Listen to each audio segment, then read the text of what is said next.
All right, so I believe I'll just continue on from where we were. So we were in the middle of, or just coming to the end of question 2.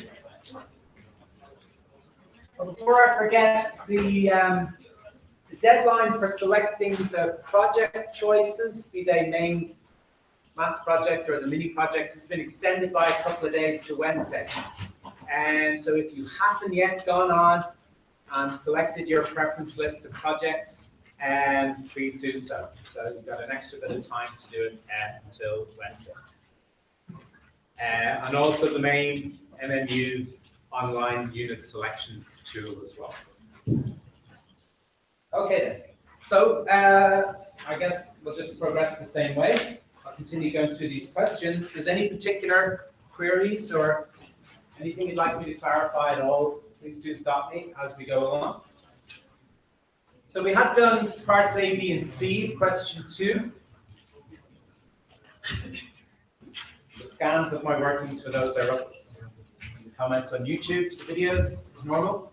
So then we come to part D, which is kind of similar-ish to part B in that this time we're looking at inner product. So we're given a candidate inner product there, and we are actually told its status, so it's not an inner product. And so our task is to prove that this is not an inner product. Inner products are 2 variable functions defined on a vector space. They are generalizations of the thing that we know as the dot product in 2- and 3-dimensional geometric vectors. And these inner products are meant to behave in much the same way as the dot product behaves. And this is boiled down in parts of the definition. Here's the definition of a dot product phi on the vector space V is any function, any 2-variable function phi on the vector space which satisfies these 3 properties. You've got a linearity property. And the first variable is how it's quoted there. The second property of symmetry. You combine that with the first, means that it's actually going to be linear of both variables. And then the third property is this positive definite property. The inner product of any vector with itself is non-negative and equal to 0 if and only if that vector is the 0 vector. So for part D, if we're going to prove that this is not an inner product, so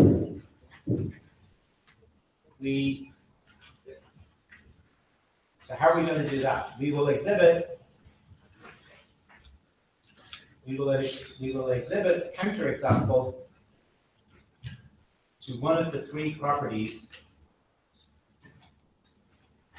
one of the three defining conditions of an inner product. In this phi, it certainly looks like the right kind of thing to be an inner product.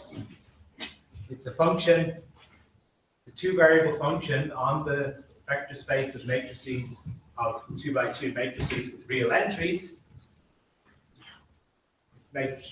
Matrix U has entries AI, matrix V has entries BI. Then this combination here of AIs and BIs certainly is a real number. So it is a perfectly good function from M2R across itself, the Cartesian product of M2R with M2R to the real numbers. There's no, like we had with the linear transformation in part B, there aren't any problems about being well defined. This number here, A1, A2, A3, A4 minus B1, B4 minus B2, B3 is a perfectly good real number for any choice of AIs and BIs. So we just have to find one counterexample to one of the properties.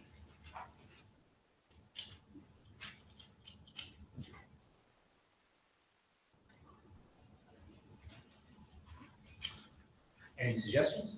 Which one?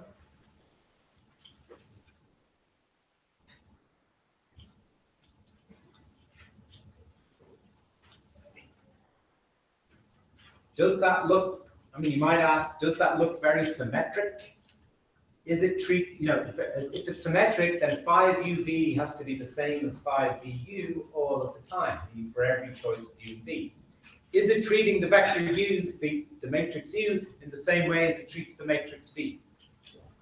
Well, no. Like for the matrix U, it takes the product of all the entries, and for the matrix V, it takes the product of the diagonal entries and the product of the off-diagonal entries. He subtracts them, then adds that to the thing. So it's doing very different things to the matrix U and the matrix V. So we could certainly arrange it, I think, to pick two simple as possible matrices that will show that it's not symmetric.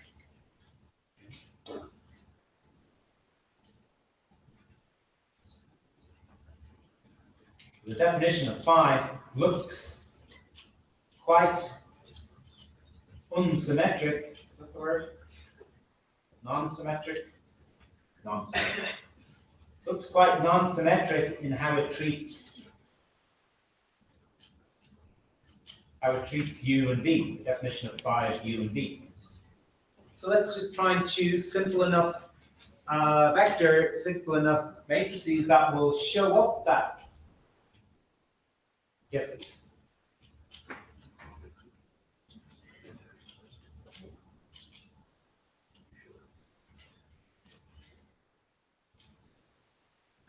So this is what I want to do. I want to choose a V and a U, and I'll examine what phi of U and V is, and I want to show that it's not the same of, sorry, we'll look at phi of V. I want to show that it's not the same of phi of V. So you know, knock around a few simple values in your head. I think you'll find that, yeah, if you choose this, all zeros, and this 2 ones, 2 zeros there, that should be enough, okay? Because 5UV, if you apply the definition, it's going to be 0 times 0 times 0 times 0. So this is the 4 entries of U multiplied together, minus the product of the diagonal entries minus the product of the off-diagonal entries. To get minus 1.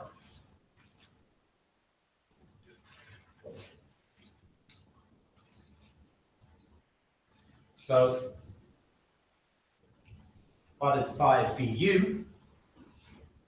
You take the product of all the entries of V, which is 1 by 1 by 0 by 0, and you subtract 0 by 0 and subtract 0 by 0, which of course is 0.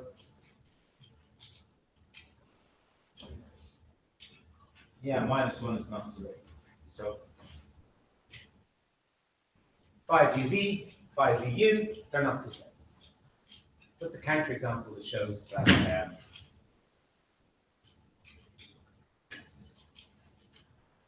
this shows phi is not symmetric, so it's not an inner product.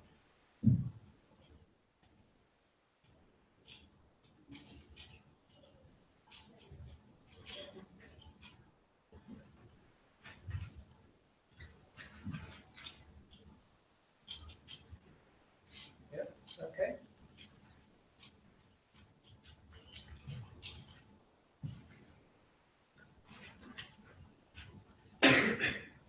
Or alternatively, so you only need one counterexample for your answer, for your proof, but you can also see quite easily how the positive definite property is not satisfied. 5BB, using this data here, 5, 1, 1, 0, 0, 1, 1, 0, 0. Yeah, it's going to be 1 by 0 by 1 by 0 minus 1 by 1 minus 0 by 0. So it's minus 1, which is less than 0, but 5, an inner 5, a vector with itself, is supposed to be non-negative, according to property 3 from the definition of the inner product. Okay. So this violates condition 3. positive definite.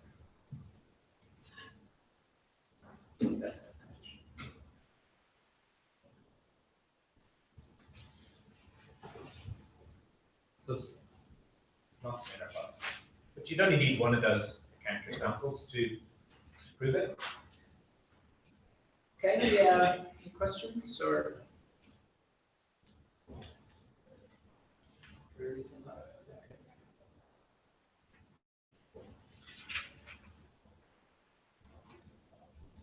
Okay,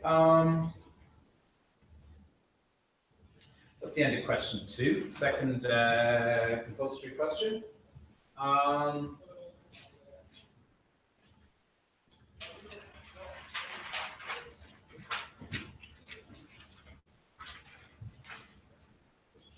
Should we do anything different than proceeding to question 3? So here, how is the descent? I'll go on to question 3.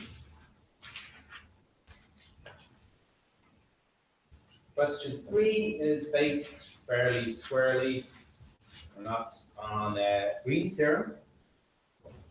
So let's just have a look at the statement or the question here. It's 2 parts to it, a 5-part and 15-part.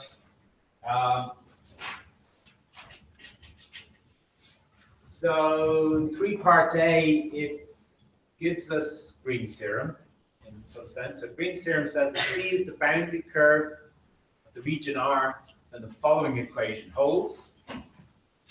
So this equation is saying that these 2 different integrals are the same. The one on the left is the path integral around the closed curve C. The linear differential form p dx plus q dy. The integral on the right is the double integral over the region R of that difference of partial derivatives dq dx minus dp dy. Now it says explain any additional conditions that are needed on the P, Q, and R to ensure that this theorem is true. So, and then part B is assessing the 2 types of integrals by asking you to verify that this theorem is true in the case of this particular region described here and this particular P and Q described. So this second part of the question is going to get you to evaluate these 2 different types of integrals and just observe that they're giving you the same, quantity, giving you the same value. I just have to remind myself, so there's 2 bits of information we want to get across here. The region has to be what we call a simply connected region. So the region, its boundary should consist of a closed curve C, and the region shouldn't have any holes in it.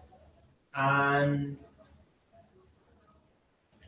the functions, we also need some kind of well-behaved condition of the functions P and Q. They have to have continuous partial derivatives on the boundary curve C and in the simply connected region enclosed by C.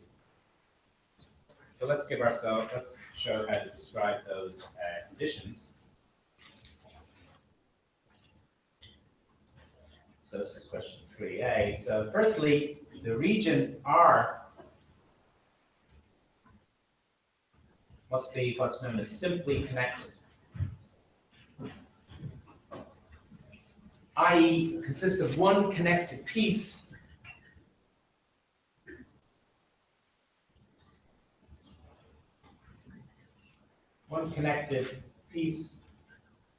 of R2 and with no holes. So its boundary C is a simple closed curve.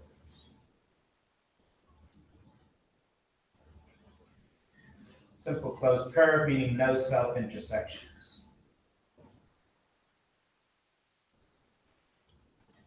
So some wibbly wobbly curve C, and then this here is the region R.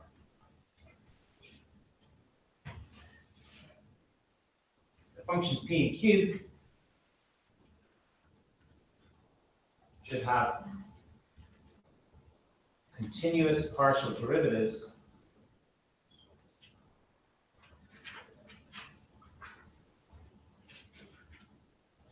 with respect to x and y, both on the boundary curve C and in the interior of the region R.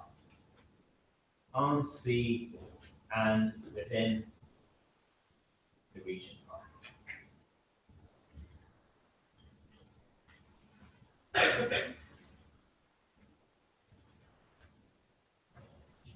So something equivalent to talking about those two conditions would be what's needed part A.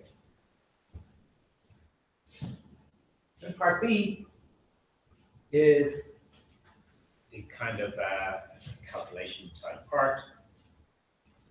Everybody's got this beside them. So verify the theorem holds in the case where R is the interior of the triangle with given vertices and given these two functions P and Q. Explain the various steps you take when evaluating the integrals on both sides.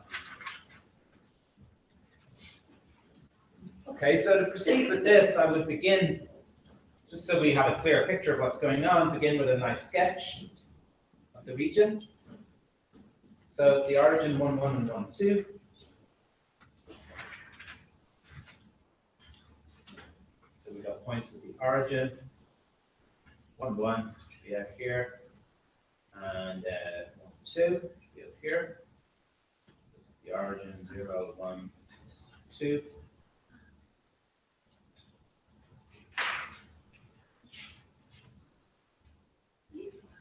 Triangle with these vertices. So the boundary curve C is this curve C, which is going around like this.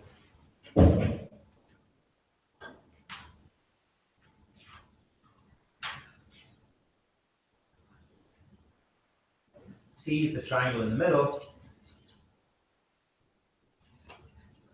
And I'm going to number the three sides as C1, C2, and C3. So the diagram shows the triangle T with its boundary curve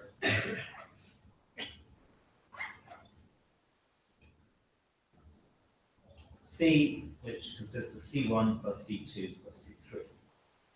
Adding together, what we mean by adding together curves is concatenating them. Technical term for laying them end to end.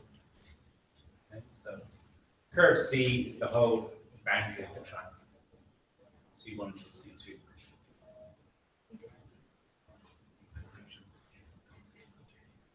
Okay, so let's do Green's theorem. So let's do the integral on the left, evaluate that, and demonstrate that it's equal to the integral on the right.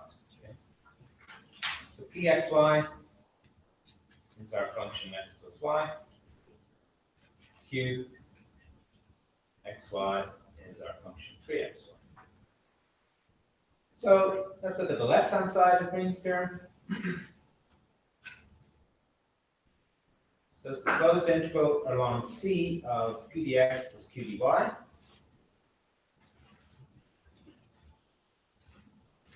And how are we going to evaluate this integral? Well, it makes sense to break the curve C apart into C1, C2, and C3, and use this basic principle that integration can split integration along the curve by splitting the curve into pieces and summing up the separate integrals over those three pieces.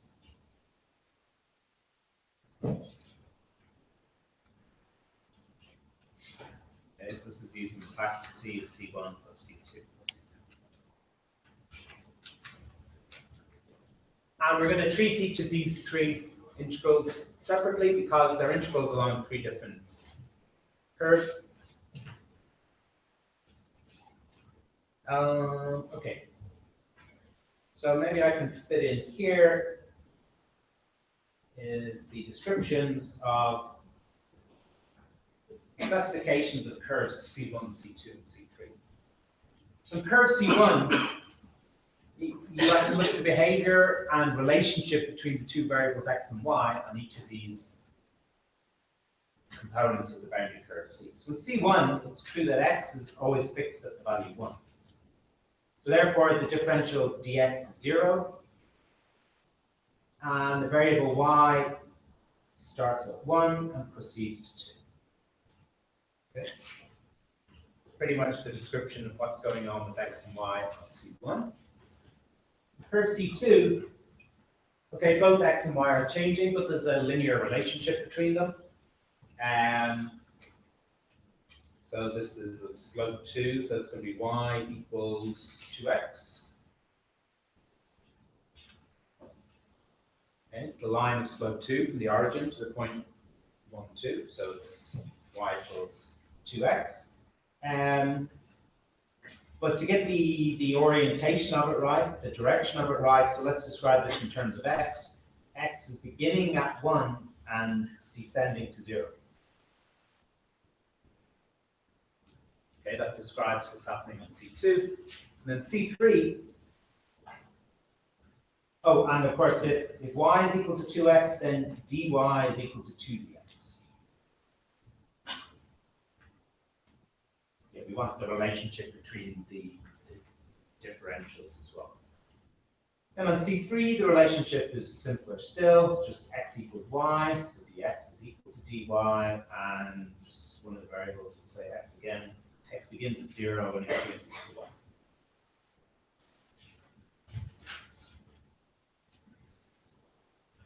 So you assemble all that information about what's happening with x and y and what the relationship between them is on the different parts of the boundary. Then you use these to treat each of these integrals here and to convert each of these integrals. So at the moment, these integrals are mentioned both of the variables. But because in each case now we have a specific description of what's going on, we can translate it all into just one of the variables. Yeah.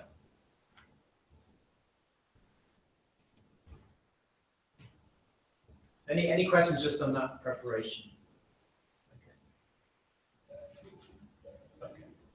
So let's go and do the translation. So the first one, we're going to want to translate everything into y, because x isn't doing much on C1. X is fixed at the value 1. Y goes from 1 to 2, so we're integrating from 1 to 2. The differential dx is 0, so I can forget about the p dx bit. I don't worry about it because the dx is 0. For q dy, I have to worry about. And q is 3xy, but on C1, x is fixed at 1. So this just becomes 3y dy. Yeah, that's that. So simplifies into something we can do. Then integral along C2, you got to make a choice here. You can either translate everything into x or translate everything into y. I've already kind of made the decision here when I specify that x starts from 1 and goes to 0. So I'm going to write it as x integrating from 1 to 0. So I do have p dx and q dy. So for p, I've got x plus y. The relationship is that y is equal to 2x, so this is going to look like 3x times dx, fine. Then plus q, and q is 3xy, but y is 2x, so that's going to look like 6x squared. But that's multiplied by dy, and dy is going to be 2dx. It's going to get an extra factor of 2. So go from 6x squared to 12x squared. 12x squared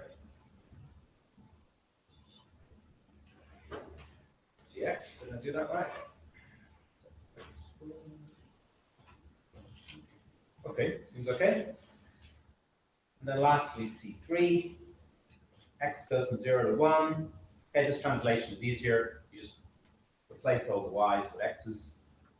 So we'll have 2x dx and 3x squared. 2x plus 3x squared dx. Translating each of the integrals into just one variable. Okay, that first one has to translate into y because x isn't doing anything there. But the other ones, equally well, you could have translated them into integrals with respect to the variable y. they've got slightly different expressions, but they would integrate to the same values as what you've got here. So now it just remains to evaluate these. But any questions about those steps that I went through there?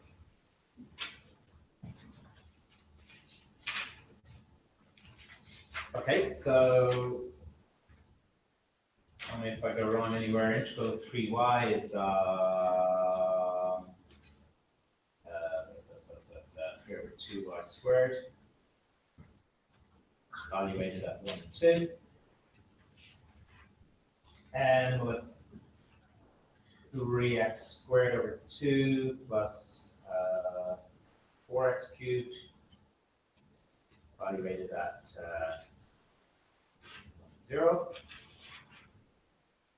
And then plus x squared plus x cubed evaluated at 0. Note the fact that on the integral C2, 1 is the lower limit, 0 is the top one. That's important. That's encoding the fact that on C2, x is beginning at 1 and decreasing to 0 because C2 has a direction. Whereas on C3, it's the opposite way around. X begins at 0, moves up to 1. Okay? Don't be tempted to flip these limits around to 1. So, okay, I just need to bring, this is just going to come to be some number now. So what's this stuff? 4, so 12 over 2 minus 3 over 2, 9 over 2. 0 minus 3 over 2 minus 4. And you get 0 down there, that's just plus 1 plus 1. 6 over 2, which is 3, minus 4 is minus 1, plus 1. The whole thing comes to 1. Let's delete it.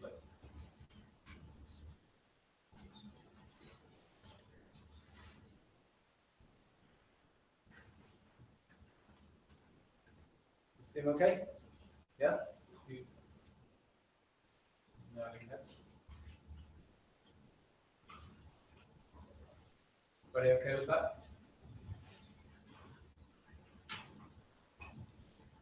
Okay, that's just the left-hand side of things there. Okay, so now we're going to do the integral from the right-hand side, and we know to expect the value 1. If we don't get the value 1, it means either I made a mistake here, or I'm about to make a mistake in the subscript. Okay, but hopefully it comes through as equal to 1. So now for the right-hand side, Green's theorem, which says to do the double integral over the triangle T of the difference of the derivatives, dq dx minus dp dy.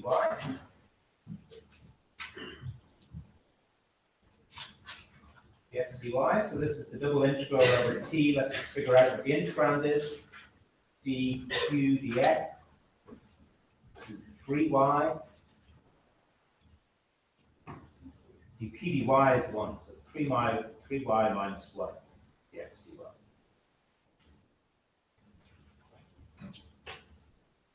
Okay. Now we're dealing with this triangle. And yeah, what do we want to do with this triangle? Well, we want to have another close look at it because we have to decide in what order we're going to do the integration.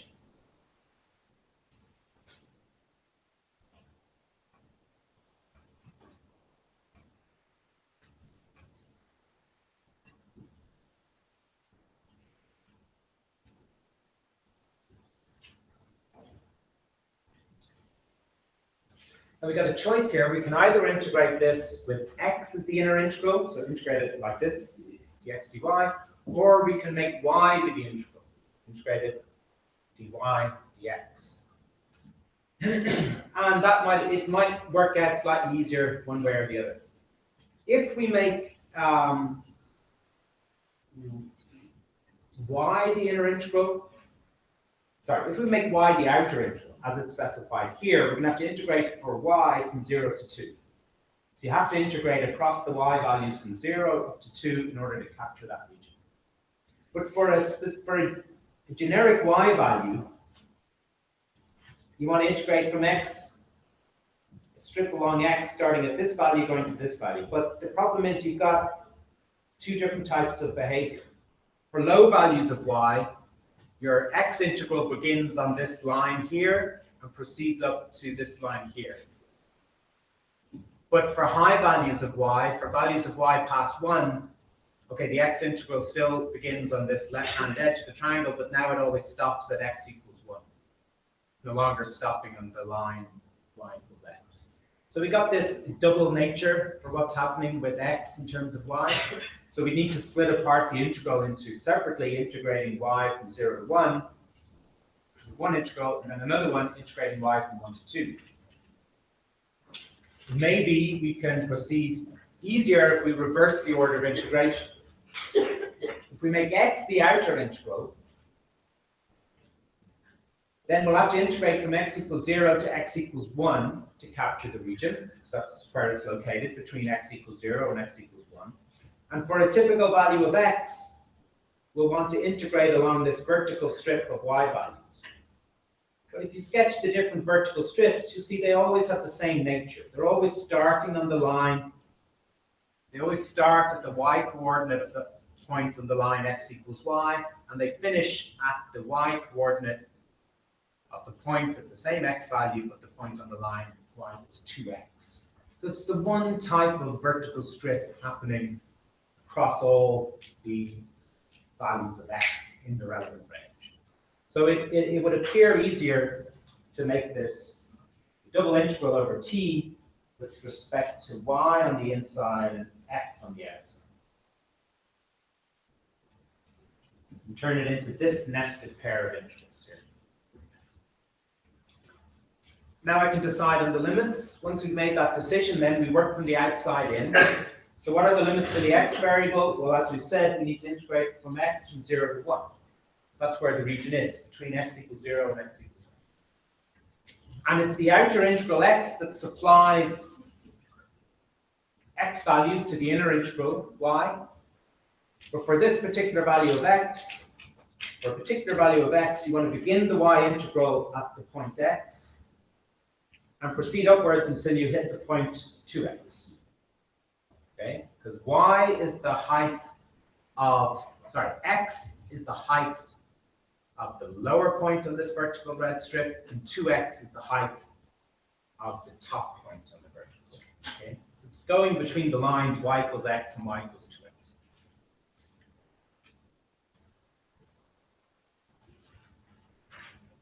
Whereas if we did it with x as the inner integral and y as the outer one, we'd need two separate double integrals. One to deal with the lower half of the triangle, the other one to deal with the top half. Is everybody okay with that? Everybody appreciate what went on there and okay with how we've arrived at these limits? Yeah. So it pays to just triple check things as you go along, but it looks okay and it's all set up ready for evaluation now.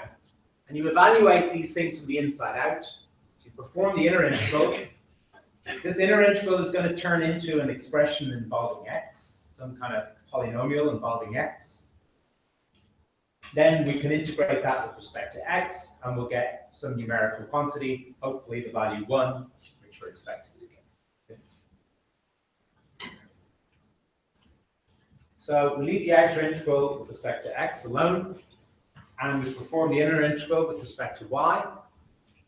So we're integrating 3y minus 1, so it goes 3 over 2y squared minus y. And then we have to substitute the two limits, y equals 2x and y equals x there.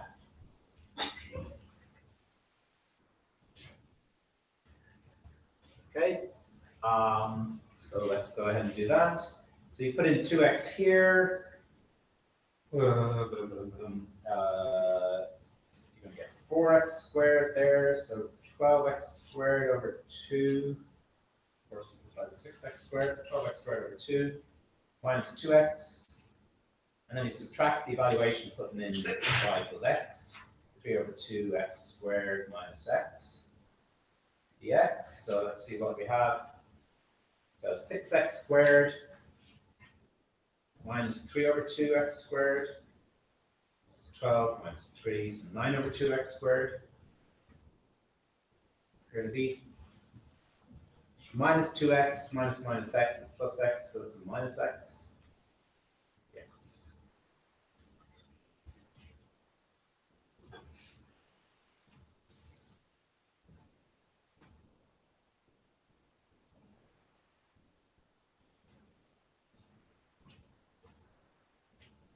Yeah, it's maybe looking hopeful to get one out of this. Everybody okay with that? So yes, we arrive at that. The inner integral evaluates to an expression involving x. And now we can integrate this. So this is going to integrate to 3 over 2x squared minus x cubed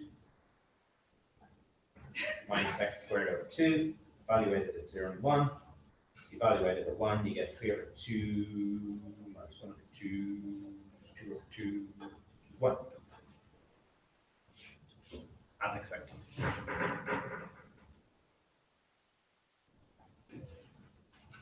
Okay, this is the right-hand side of Green's theorem.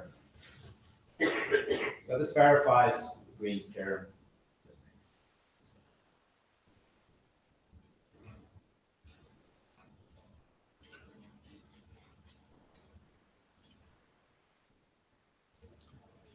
What's a nice way of assessing, being able to do those two types of integrals?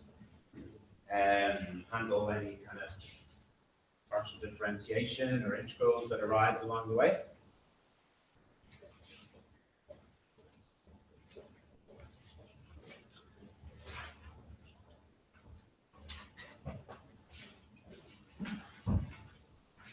Okay, any related queries on that?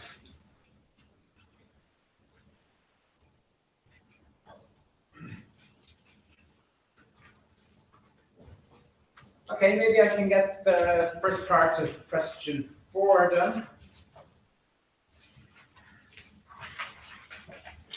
For part A.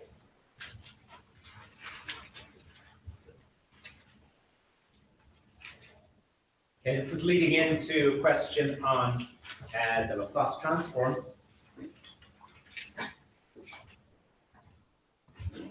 So this first part of the question is about Heaviside step functions. We're presented with this triangle type function here. Suppose f is 0 outside the interval 0 to 4, and inside the interval 0 to 4 is that kind of triangle shaped graph is shown. Explain how the function f is represented as a combination of Heaviside step functions as that. Okay. Well, to address this question, you'd have to begin with supplying the definition of the Heaviside step functions.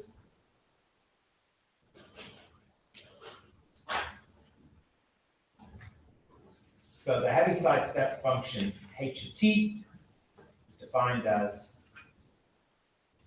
so I just quickly give the definition of it, 0 for t less than 0, and 1 for t greater than 0. Doesn't matter where you put the equals, if it's t less than or equal to 0 or t greater than or equal to 0. Its specific value of t equals 0 is an important kind of thing you integrate across, so it doesn't affect the value. So I could well have put the greater than equals down here before and the strictly less than up there, but not important. The argument t can be shifted to give a function h of t minus a. We shifted it by a, and this is going to be 0 for t less than or equal to a, and 1 for t greater than a. Draw quick little plots here just to indicate. So here is the Heaviside function jumping at 0. Here, point A, here we show it jumping at jumping at A. And if you want to get to describing that F, the other key thing you want to explain, and so the difference of shifted Heavisides, take the difference of two shifted Heavisides, H of T minus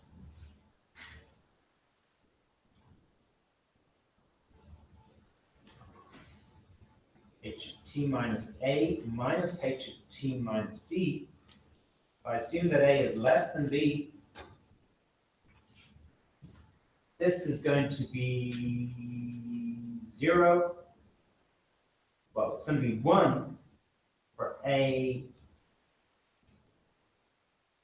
strictly less than T, less than or equal to B, and 0 otherwise.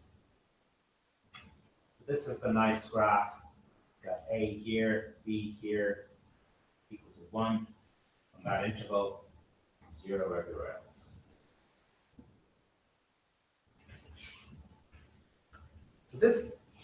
These definitions show us our basic switching function, the Heaviside step function. Show how we can move the location of the switch by shifting the argument by a fixed amount A, and by taking a difference of shifted Heavisides like this, we have a switch on for a bit and then switch off.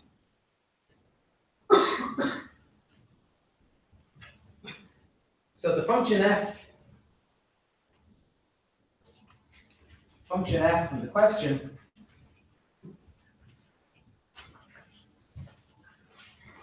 can be defined as f of t equal, well, let's call it f1 of t for t between 0 and 2, function f2 of t for t between 2 and 4, and 0 otherwise.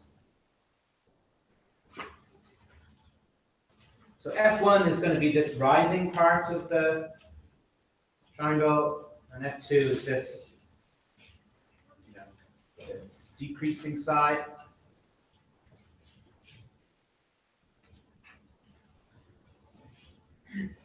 So that first one is just simply the function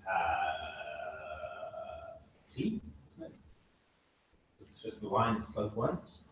So it's t between 0 and 2. The other line is the slope of line with slope minus 1, with minus t, and it's got intercept 4, minus t plus 4, and that's for t between 2 and 4, and then it's 0 otherwise. Otherwise meaning if t does not define, not satisfy any of those conditions. And now we can bring in the Heaviside switching functions. Because to get this different behavior in those different cases, we simply take f1, which is t, multiplied by this difference of Heavisides, h of t minus 0, so the unshifted t, minus h of t minus 2, plus the other function, minus t plus 4, times this difference of Heavisides, h of t minus 2 minus h of t minus 4. This bit switches on minus t plus 4, is that downward sloping side between t equals 2 and 4, and it's 0 everywhere else. This first bit switches on t, which is the rising side on the left, between 0 and 2, and switches it off everywhere else. Is that the expression in the question? Not quite. I'm just going to gather the different Heavisides together. So you've got t, h of t there, fair enough. You've got minus t, h of t minus 2, minus another t, h of t minus 2. So that's minus 2 t. Oh, there's plus 4 there as well. Plus 4.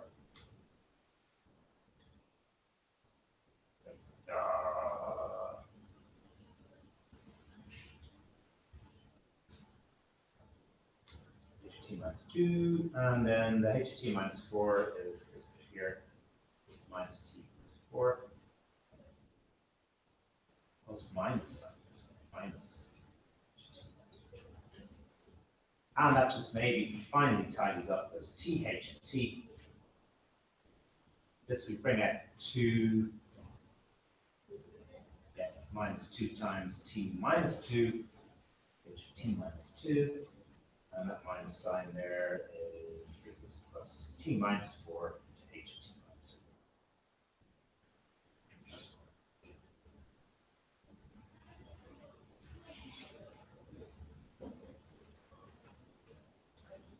So that takes that signal, that basic kind of triangular shaped function, 0 everywhere, but between 0 and 4 does that triangular up and down, that kind of signal. It gives us now an expression, a single expression for that, involving these 3 Heaviside step functions.